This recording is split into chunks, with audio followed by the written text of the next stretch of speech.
Before we get started, I just wanted to remind everybody that metal, even the thin metal, is very, very sharp. So please be careful when you're using it. This is a piece of metal that I've already embossed, and actually I'll show you how to do this in another video. How's that for a plug?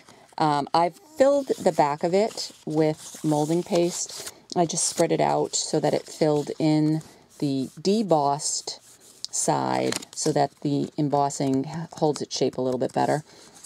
And I had started to do, this is just one of my test pieces of metal, I had started to color it with alcohol ink, which is what we're actually going to do for this project.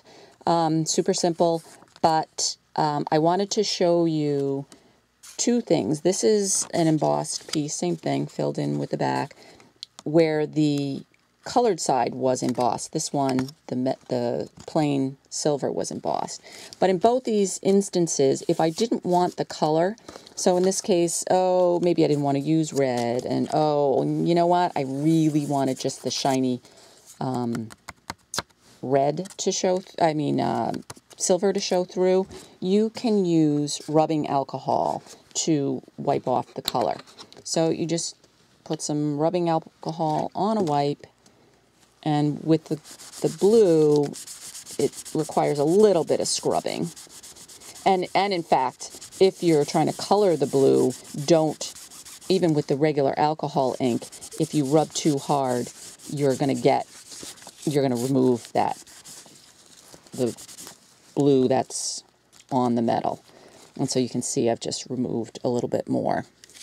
And I could go around and actually leave the blue in the middle of the embossed shape, and that will look cool as well. And then the same thing, if I've colored it with alcohol ink, I don't like it, or it's too dark, I can just use my regular rubbing alcohol to remove it and bring it back to the shiny silver. There you go.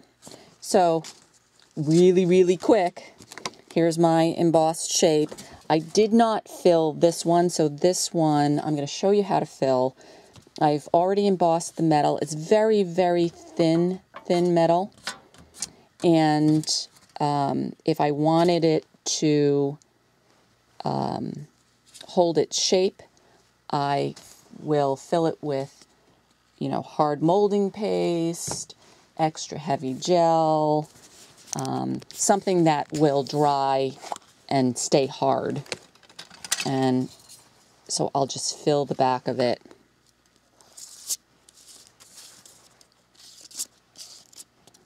Just spread it into that shape, and it will help hold that embossed image so that if I'm pressing on it, it's not going to press in. And so, of course, you would go off and let this dry. Hi, I'm back, and everything is dried. The gel, well, mostly dried. It's still a little tacky, but dry enough that I can do this next step. So before I put this on a card base, the metal is very, very sharp. Even though it's thin, it is sharp, so I don't like to leave these raw edges. And so there's a couple of things that you can do. The first thing you can do is fold the back. And for that, I usually try to find something that's pretty straight to fold against so that I could do it. Actually, let me move it so you can actually see.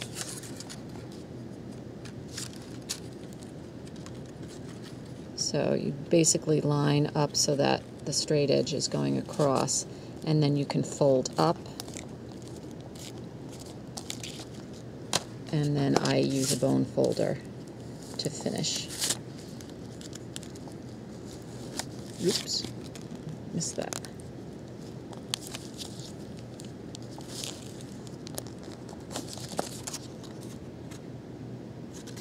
Just be very careful. That edge is still very sharp. And so now this edge is smooth. And then you would go around. Sometimes I'll cut this little corner here if it's too much of a pain to fold over with that double thickness.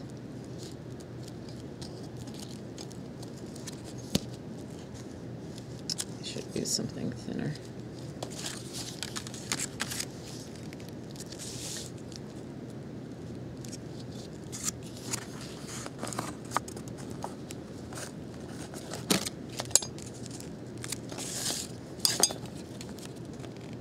But this metal's pretty thin, so usually you can get away without making that mitered corner.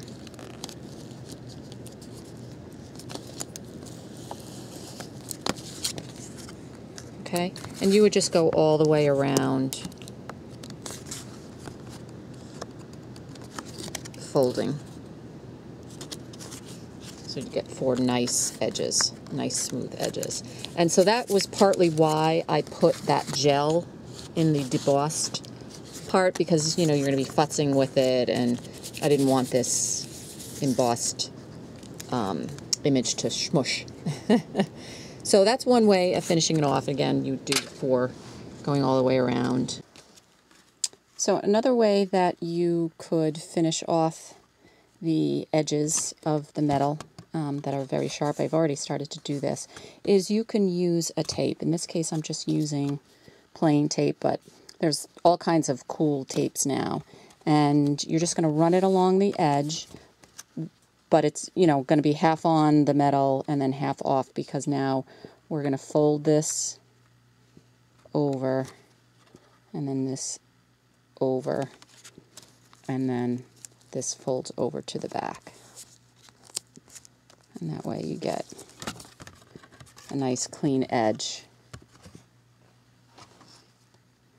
all the way around. And so I just have to do that 4th side.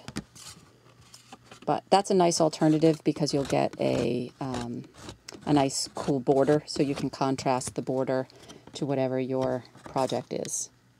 So there you go, 2 ways to finish off your metal project, and then you can attach it to your card or tag or whatever mixed media project you're working on, and you have a cool metal enhancement or embellishment. Thanks for joining me. See you next time. Hi, I'm back, and I had one additional thought on finishing off the edge of your metal project.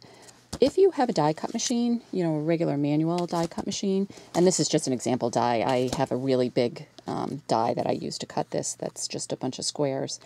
If you cut with the good side face down, as you cut the die, it will roll the edges ever so slightly, and so it will just get rid of that hard edge, and then you can just take your bone folder and kind of go along and help that roll stay, and just smooth it down, and then your edges won't be as sharp, and so it'll just be nicer for the person that you're giving it to, as I have said before, for finishing your metal projects. So anyway, that's another alternative for finishing off the edge before you attach it to your project. So once again, thanks for joining me. See you next time.